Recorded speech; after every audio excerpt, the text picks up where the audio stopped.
victory and nothing less. Israeli Prime Minister Benjamin Netanyahu re-emphasized his country's commitment to crush Hamas. This came after an ambush that killed 10 Israeli soldiers. The White House says it's not wavering in its support for Israel. And yesterday, the president met with the families of American hostages. As Chris Mitchell reports, they're hoping for a Christmas miracle. After President Biden's comments about a change in Israel's government, the White House declared that despite its concerns, U.S. support for Israel is not diminished. The president yesterday reflected the reality of global opinion, which also matters. Our support for Israel is not diminished. But we have had concerns, and we have expressed those concerns about the prosecution of this military campaign, even while acknowledging that it's Hamas that started this, and it's Hamas that is continuing it. Israel's defense minister also recognized the differences with the U.S., but believes the two nations will continue to work together. That's the key and the base. They want our success, and we are aware we must do so while taking their needs into account and without giving up on the goals of the war. The IDF says 70 Hamas gunmen surrendered to Israeli troops at a hospital in northern Gaza. In one of the IDF's bloodiest days in Gaza Tuesday, 10 Israeli soldiers, including several commanders, died in a Hamas ambush. Yesterday we had a very difficult day, and every day we have precious boys who fall. The true heroes of Israel. My heart and our hearts go out to both the fallen and the families. We know their lives have changed, and with that I want to say in the clearest way what I just said to the commander in the field. We continue to the end. Nothing will stop us. We will go to the end, to victory, no less than that. With the progress in the field and the surrender of hundreds of Hamas fighters, Netanyahu says he believes Hamas is starting to break. However, in the West Bank, a wartime opinion poll released Wednesday showed Palestinian support for Hamas is rising. The poll also revealed 90% say Palestinian Authority President Mahmoud Abbas should resign. This undermines the U.S. goal of having the PA rule Gaza after the war. On Wednesday, families of Americans taken hostage by Hamas met with Biden at the White House. They expressed thanks to the president and hope that they might soon be reunited with their loved ones. It was a terrific meeting and conversation.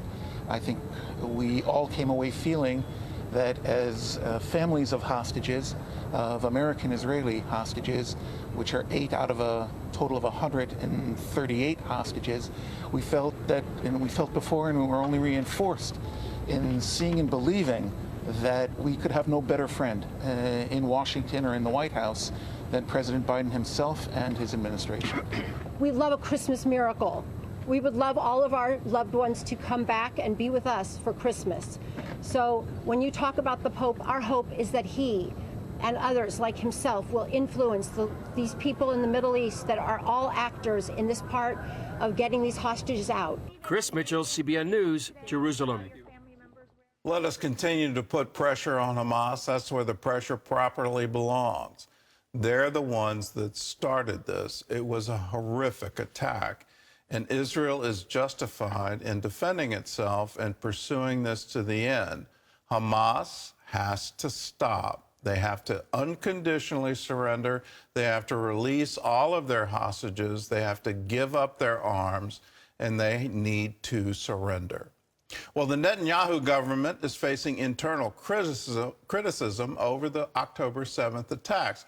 New reports indicate that Israeli intelligence officials had advanced knowledge of the plan, and they dismissed it as unrealistic. Chuck Holton reports from Jerusalem on this critical failure. October 7th, Hamas launched an attack resulting in 1,200 fatalities, marking a significant oversight by Israeli intelligence. Despite having a detailed 40-page operation plan named Jericho Wall, according to the New York Times, Israeli authorities underestimated Hamas's capabilities, dismissing their plans as overly ambitious. Obviously, this is the worst intelligence failure in the history of the state of Israel. It's one of the worst intelligence failures, it seems, in the history of modern warfare, humanity, or states. And obviously, there will be an accounting held. But right now, Israel seems across the board overwhelmingly, sure, there are political pressures and their voices, but overall seems to be united in the understanding that right now there is an existential enemy outside trying to destroy the people of Israel, the state of Israel, the Jews.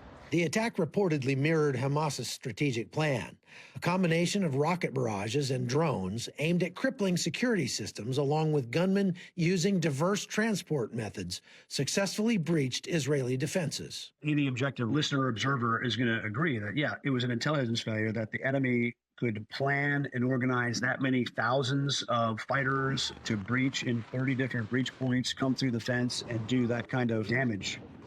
However, yes, intelligence services collect a lot of intelligence, and it's hard to determine what is perfect and accurate intelligence versus what is conjecture.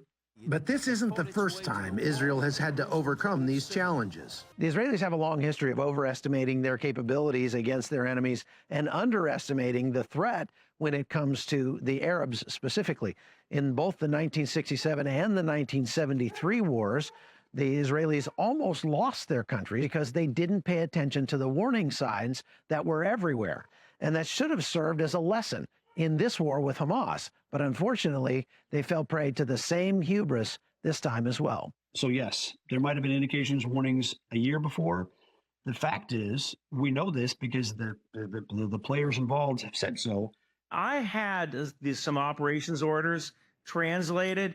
They were done by people who were Syrian, by Egyptians, and by people in the UAE. And every single one of those guys said, this operations order is the way Persian people talk. So I think a lot of this might have been planned in Iran.